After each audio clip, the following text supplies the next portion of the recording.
Hello everyone, welcome back to my channel. Please don't be jealous daddy का next episode लेकर आई हूँ। Please please channel को subscribe करना, लाइक करना एंड कमेंट करके बताना ये एफएफ कैसा लग रहा है आप सबको। तो पिछले एपिसोड में हमने देखा था मिंग्याओ को लान वांगजी, विंग और युआन का रिश्ता क्या है इसके बारे में पता चला था और वो बहुत ही ज़्यादा शॉक्ड हो गया था, क्योंकि 3 साल के रिलेशनशिप में लैन शिचैन ने जिस तरीके से मिंग्याओ को लान वांगजी के बारे में बताया था, जो कुछ भी बताया था वो सब कुछ मिल ही नहीं रहा था। लान वांगजी को देखकर एकदम लग रहा था कि कोई दूसरा ही पर्सन है ये। और साथ में मिंग्याओ बहुत ज़्यादा हैप्पी भी फील कर रहा था। ऐसा नहीं है कि वो लान वांगजी के लिए हैप्पी फील कर रहा था, बट कुछ ऐसा है कि उसके सामने एक हैप्पीली फैमिली को वो देख पा रहा था और उसे अच्छा लग रहा था। हालांकि उसे पता नहीं है कि ये फैमिली कितना ज़्यादा स्ट्रगल कर चुका है और अब जाके उनका हैप्पीनेस बस शुरू ही हुआ है। बट फिर भी मिंग्याओ को ना बहुत अच्छा लग रहा था। वांगजी का प्यार साफ साफ दिख रहा था, वो कितना वरीड है विंग के लिए, अपने बच्चे के लिए। और विंग वो भी तो युआन से कितना ज़्यादा प्यार करता है। साथ में विंग के नज़रों में भी लान वांगजी के लिए प्यार था। खैर मिंग्याओ ये सोच रहा था, वो लेटा हुआ था और उसे नींद नहीं आ रहा था। उसके पास शिचैन सो रहा था। मिंग्याओ ने बहुत कोशिश किया था शिचैन को यहाँ से भगाने का, लेकिन ऐसा हुआ नहीं। अभी शिचैन उसके पास आराम से सो रहा है। सोने से पहले तक, जब तक जागा रहा तब तक मिंग्याओ को परेशान करता रहा। कभी मिंग्याओ को अपने सीने से लगा रहा था तो कभी खुद मिंग्याओ के सीने पर आके लेट रहा था और अलग अलग बातें कह के मिंग्याओ को परेशान कर रहा था। अब जब शिचैन सो गया है तो मिंग्याओ को थोड़ा शांति महसूस हुआ। मिंग्याओ को बार बार हॉस्पिटल में देखे हुए सीन का फ्लैशबैक आ रहा था। मतलब वो बार बार ना वही देख रहा था, जैसे लान वांगजी आके विंग को और युआन को एक साथ गले लगाता है ना, वो वाला नज़ारा मिंग्याओ के आंखों के सामने से जा ही नहीं रहा था।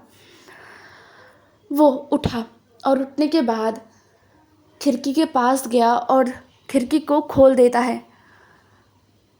अभी मिडनाइट हो रहा है और हवा बहुत ठंडा अंदर आ रहा है बाहर से, तो मिंग्याओ को अच्छा लग रहा है।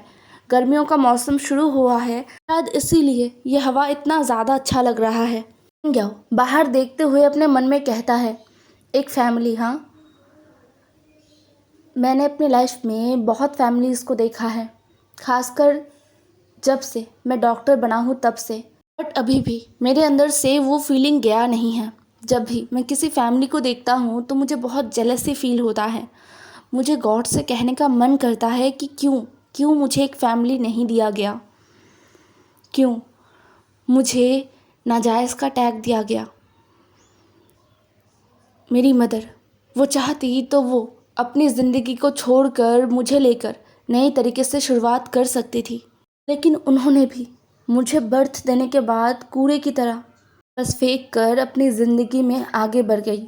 और मिस्टर जिन, उनके लिए तो कभी मेरा एग्जिस्टेंस था ही नहीं, और ना ही जिन फैमिली के किसी भी मेंबर के लिए। ये कहते हुए मिंग्याओ ने गहरा सा ब्रीथ लिया और फिर पीछे घूमते हुए शिचैन को देखा और कहा, शिचैन मैं बहुत ज़्यादा लालची बन रहा हूँ, है ना। मैं चाह कर भी तुमसे दूर नहीं जा पा रहा हूँ, लेकिन मेरा भरोसा करो, मैं कभी भी तुम्हारा बुरा नहीं चाहता, कभी भी नहीं। तुम वो इकलौते इंसान हो जिसके लिए मैंने दिल से प्रे किया और करता भी हूँ, तुम्हारे हैप्पीनेस के लिए। और मुझे पता है कि तुम्हारा हैप्पीनेस मुझसे दूर जाके ही है। शिचैन जो थोड़ा सा हिल उठा था लेकिन वो जागा नहीं था। मिंग्याओ शिचैन को पता नहीं कब तक खड़े खड़े देखता रहा। अब हमें यहाँ से सीन शिफ्ट होके नेक्स्ट मॉर्निंग का दिखाया जाता है, जहाँ पर विंग और युआन रेडी हो चुका था। वो मिंग्याओ से मिलने जा रहे थे। वांगजी जो उसे पता है कि मिंग्याओ कौन है, मिंग्याओ के साथ उसके भाई का क्या रिलेशन है, ये सब कुछ वांगजी को A to Z पता है। बट वो होता है ना कि वांगजी अपने भाई के मामले में बोलना नहीं चाहता, खासकर लव रिलेशन में।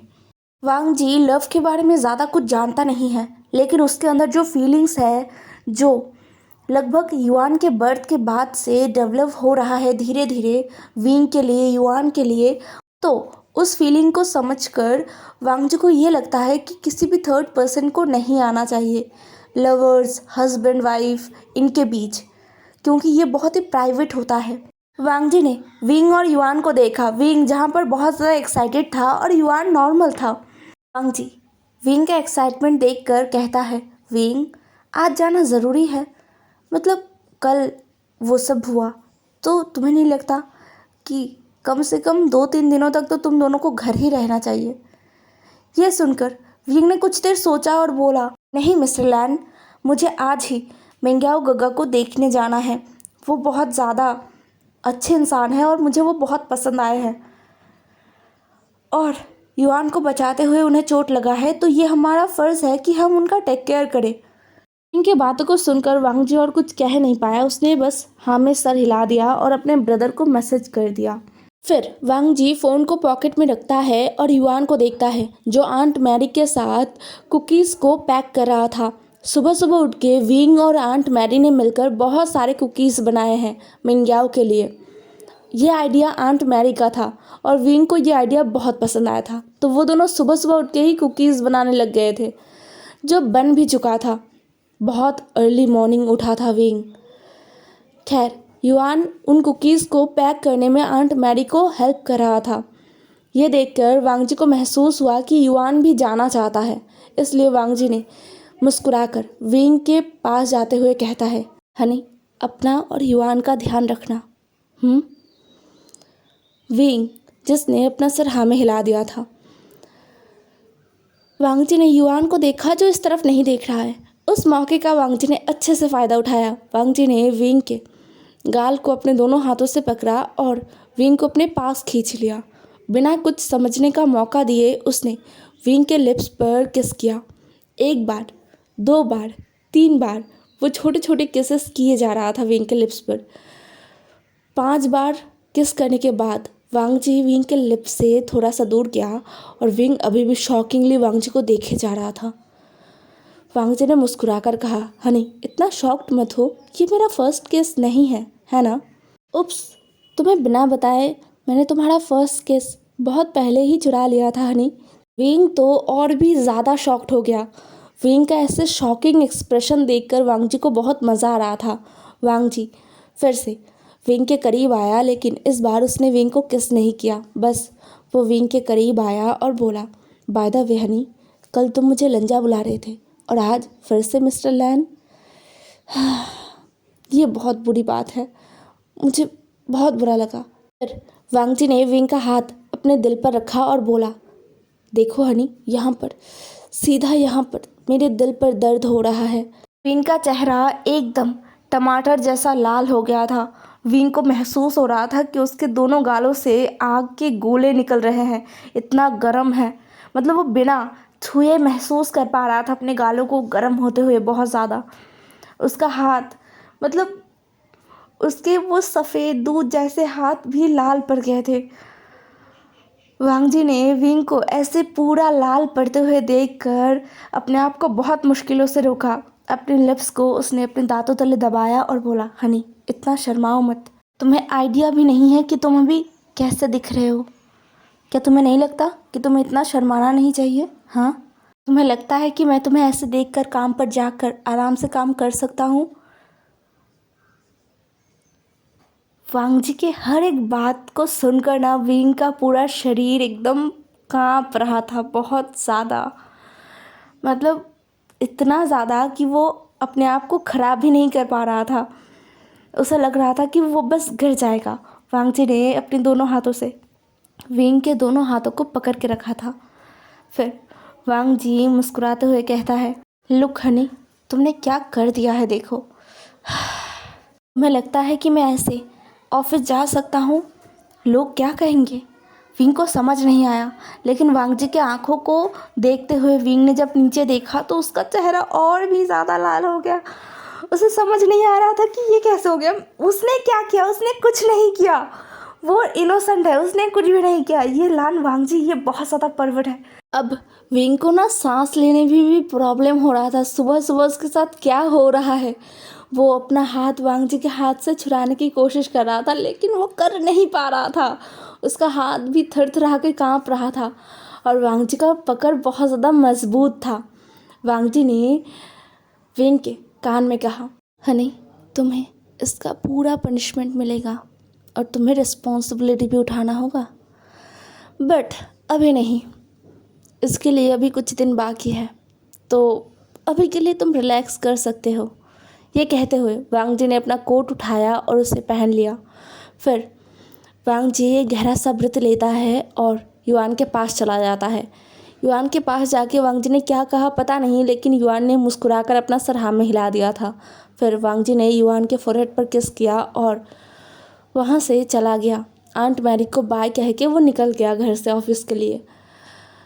वांग जी के जाने के बाद कब तक विंग अपनी ही जगह पर खड़ा था उसे खुद भी नहीं पता। जब तक युआन नहीं आया था और विंग के हाथ को पकड़ के नहीं कहा था कि मम्मा क्या हुआ, तब तक विंग वहीं पर स्टैचू बन के खड़ा था। फिर विंग ने अपने आप को संभाला और मुस्कुराते हुए कहा, कुछ भी तो नहीं, चलो युआन तुम्हारा हो गया, तुमने सारे कुकीज़ को पैक कर लिया। युआन ने अपना सर हाँ में हिलाया।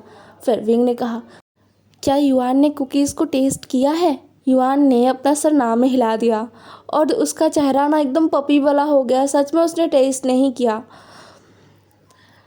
जबकि उसे बहुत मज़ा आता है। फर्स्ट कुकीज़ जब भी उसके मम्मा कुकीज़ बनाते हैं, युआन हमेशा सबसे पहले उन कुकीज़ को टेस्ट करता है और बाद में मम्मा और ग्रैनी उस कुकीज़ को खाते हैं। तो आज युआन ने टेस्ट नहीं किया। ग्रैनी ने कहा कि जब आप किसी को कुछ गिफ्ट देना चाहो तो उसे कभी भी पहले टेस्ट नहीं किया जाता। यह सुनकर युआन ने अच्छे बच्चे की तरह अपना सर हाँ में हिला दिया था।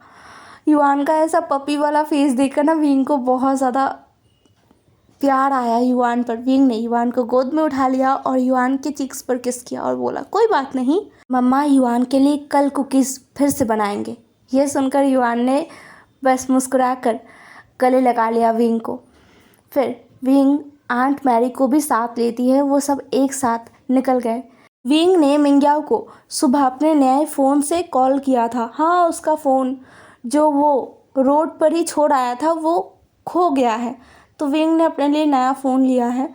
लान वांगजी ही उसके लिए लेकर आया था और विंग ने वहाँ से फर्स्ट कॉल मिंग्याओ को ही किया था और मिंग्याओ को बताया था कि वो लोग आना चाहते हैं। मिंग्याओ ने एड्रेस भी दे दिया था।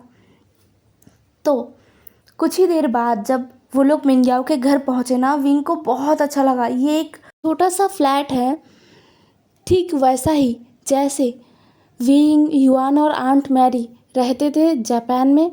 और मिंग्याओ ने इस फ्लैट को बहुत अच्छी तरीके से सजाया है। शिचान सुबह सुबह ही ब्रेकफास्ट करके निकल गया है। तो मिंग्याओ ने विंग, युआन और आंट मैरी को वेलकम किया। फिर युआन आसपास देख रहा था, उसे ये जगह अच्छा लगा। चुपचाप वो एक गुड बॉय की तरह बैठा रहा। विंग जो मिंग्याओ के साथ ढेर सारा बातें करता है और फिर युआन को कहता है, युआन तुम अंकल के लिए जो प्रेजेंट लाए हो वो दो। युआन तुरंत उठकर खड़ा हो जाता है और आंट मैरी युआन को वो बॉक्स निकाल के देते हैं। युआन उस बॉक्स को पकड़ते हुए मिंग्याओ की तरफ देखता है और मुस्कुराकर कहता है, अंकल ये आपके लिए। मिंग्याओ ने युआन के हाथ से वो बॉक्स लिया और युआन को अपने गोद में बिठा लिया। फिर मिंग्याओ युआन के सर पर हाथ रखते हुए कहता है, सो युआन तुम्हें मेरा घर कैसा लगा? युआन ने थोड़ा शर्माते हुए कहा, ये बहुत अच्छा है, हमारा जापान का घर भी ऐसे ही है। यह सुनकर मिंग्याओ ने विंग की तरफ देखा। उसे विंग के बारे में ज़्यादा कुछ नहीं पता। विंग जो बस मुस्कुरा रहा था। फिर मिंग्याओ ने युआन को उस कुकीज़ बॉक्स से एक कुकीज़ निकाल कर दिया। युआन ने कहा, बट ये तो आपके लिए है ना? मिंग्याओ मुस्कुराते हुए कहता है, यस ये मेरे लिए है, बट मैं चाहता हूँ कि युआन फर्स्ट बाइट ले। युआन मुस्कुराते हुए कुकीज़ को टेस्ट करता है, उसे बहुत अच्छा लगा। मिंग्याओ ने पूछा, ये टेस्टी है? युआन ने अपना सर ज़ोर ज़ोर से हाँ में हिलाया और मुस्कुराते हुए कहने लगा, यस ये बहुत टेस्टी है। आपको पता है अंकल, मम्मा बहुत बहुत बहुत टेस्टी कुकीज़ बनाते हैं और युआन को मम्मा के हाथ का कुकीज़ बहुत पसंद है। मिंग्याओ ने हैरानी से कहा, रियली इतना पसंद है? युआन ने अपना सर हाँ में हिलाया। विंग जो मुस्कुरा रहा था बस। फिर मिंग्याओ ने एक कुकीज़ उठाया और उसे टेस्ट करते हुए युआन की तरह ही एक्साइटेड होता है और युआन को देखकर, जैसे युआन ने खुशी से कहा था ना, वैसे ही वो भी युआन को कॉपी करता है और कहता है, wow Yuan, you are right, ये तो बहुत टेस्टी है। जिसे सुनकर युआन और भी ज़्यादा खुश हो गया। दूसरी तरफ विंग का नज़र वॉल पे लगे एक बहुत बड़े पिक्चर पर गया, मतलब एक फ़ोटो फ्रेम पर गया जहाँ पर एक ग्रुप फ़ोटो था। ये डॉक्टर्स का ग्रुप है। मिंग्याओ ने उस तरफ देखते हुए कहा, ये तो मेरे ग्रेजुएशन डे का फ़ोटो है।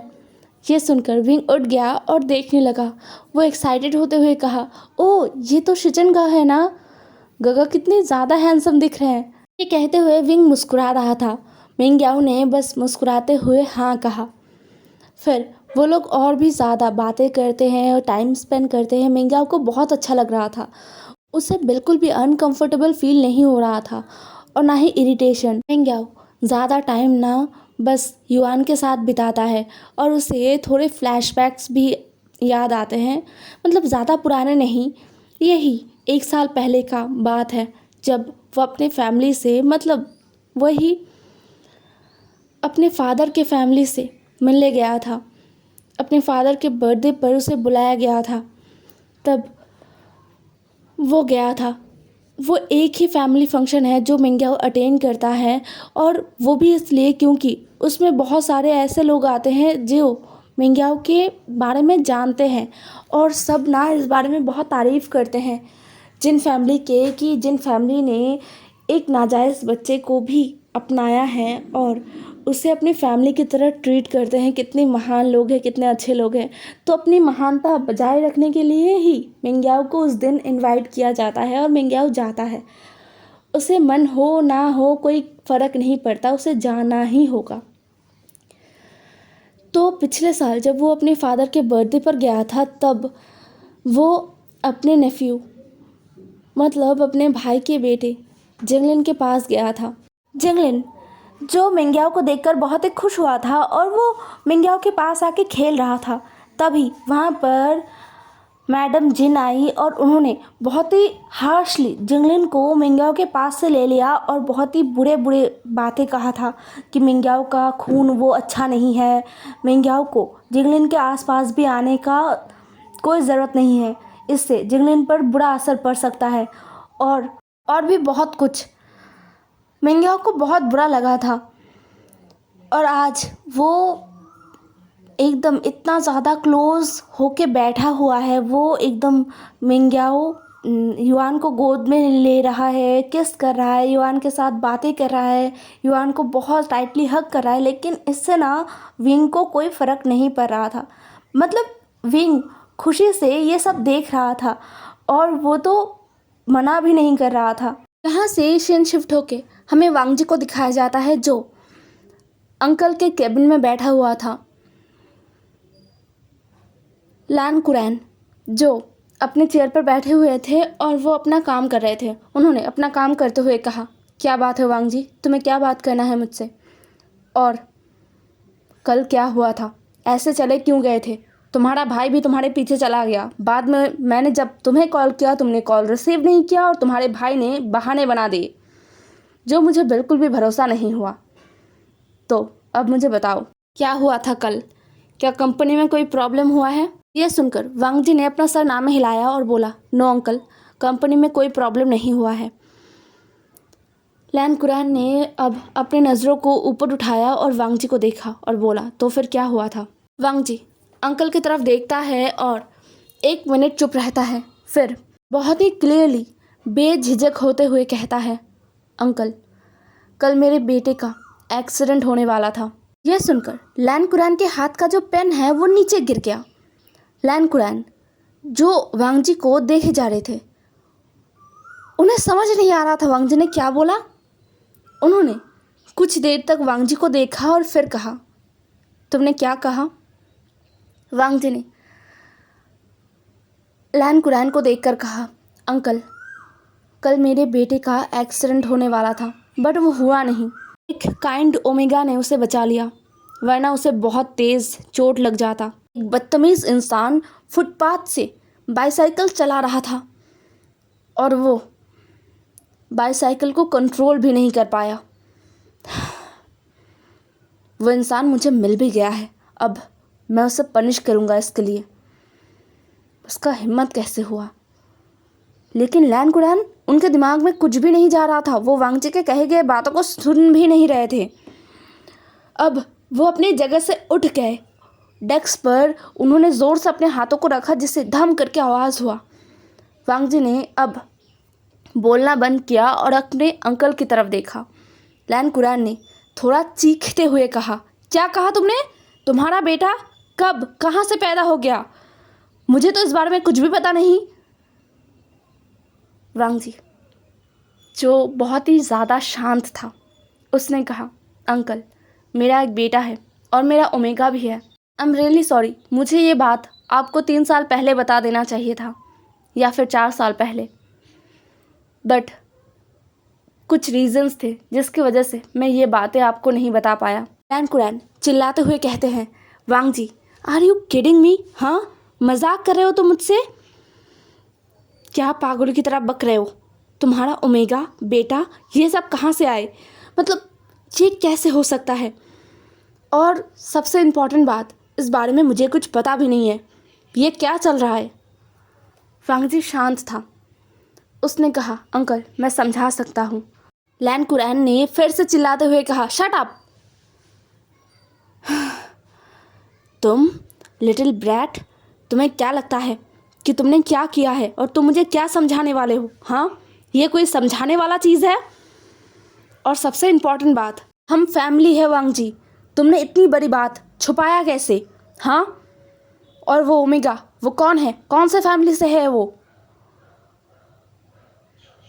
वांग जी ने अपने अंकल के आंखों में देखते हुए कहा, वो एक ऑर्फन है। लैन कुरैन ने अपना सर पकड़ लिया और बैठ गए और बोला, एक ऑर्फन? रियली? एक ऑर्फन को तुमने लैन फैमिली का फ्रेंड बना दिया? लैन फैमिली का हायर एक ऑर्फन ने बर्थ दिया? वांग जी ने अपनी आंखों को सिकोड़ा और कहा, तो क्या हुआ? ऑर्फन है तो क्या इसका मतलब वो इंसान नहीं है? और वैसे भी उसके ऑर्फन होने में उसका कोई गलती नहीं था। इस दुनिया में जितने भी बच्चे अनाथ हो जाते हैं, जिन्हें छोड़ दिया जाता है, इसमें उन बच्चों का कोई कसूर नहीं होता। कुछ सिचुएशन के लिए अनाथ हो जाते हैं और कुछ लोगों के हवस की वजह से, जो अपना हवस मिटाने के बाद बच्चा पैदा करके उनका जिम्मेदारी लेना पसंद नहीं करते, इन वजह से ऑर्फन हो जाते हैं। तो इनमें उन बच्चों का क्या गलती है? एटलीस्ट मैंने आपसे इन सारे शब्दों का इस्तेमाल करना तो कभी नहीं सुना है, और मैंने सोचा भी नहीं था कि आप इन सारे शब्दों का इस्तेमाल कभी कर भी सकते हैं। लैन कुरैन थोड़ा सा परेशान हो गए। उन्होंने कहा, मैंने ऐसा कुछ मीन नहीं किया, बट फिर भी एक फैमिली होने के नाते तुम्हें हमें बताना चाहिए था वांग जी। वांग जी ने अपना सर हाँ में हिलाया और कहा, हाँ, मुझे पता है मैंने गलत किया। एक फैमिली होने के नाते मुझे बताना चाहिए, लेकिन मैंने पहले भी कहा है कि सिचुएशन कुछ ख़राब था। सिचुएशन की वजह से ही मैं आपको बता नहीं पाया और लेट हो गया। I am really sorry. लैन कुरैन ने बस इस बात पर वांग जी को घूर कर देखा। हे एवरीवन, आज का एपिसोड यहीं पर ख़त्म होता है। नेक्स्ट एपिसोड में मिलते हैं। ज़रूर बताना कैसा लगा आज का एपिसोड। Bye bye.